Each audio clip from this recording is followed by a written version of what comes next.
I think art is a very powerful medium to get a point across because it's a non-threatening, non-verbal medium, and it can be interpreted by so many different people in different ways.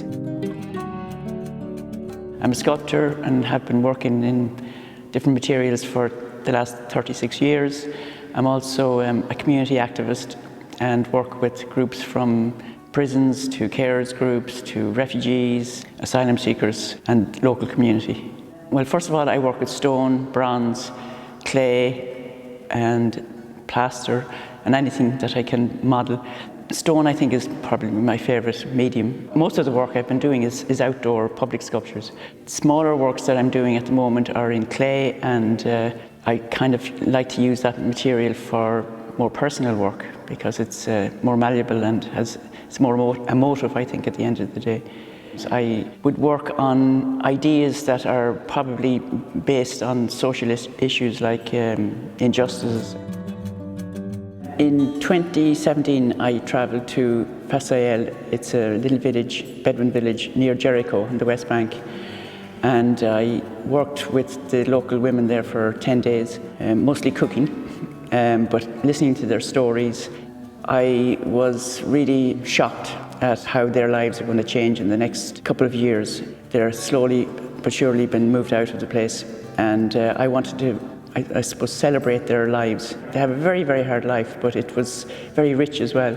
The first part of that exhibition I had in Manorhamilton. The second part of the exhibition, which I've been developing for the dock, has been to bring in the whole idea of Declaration of Human Rights. I've been working on those in the hope that I can marry the two together and tell the story of displacement, but also show the richness of their lives. The shelters I built are literally the kind of shelters that people live in, usually plastic covering over it, some metal tubing. There are no toilets, no sewage, no electricity in most of the camp. My hope with the exhibition is that people will engage with the work. Firstly, that they will see or get a glimpse of life in the West Bank, a life that's fast disappearing. I did a project with asylum seekers in Manorhamilton about 2 years ago, and we built an adobe oven, and that was incredible. We just built a clay oven, and then I worked with refugees and we made bread, which we cooked in the oven.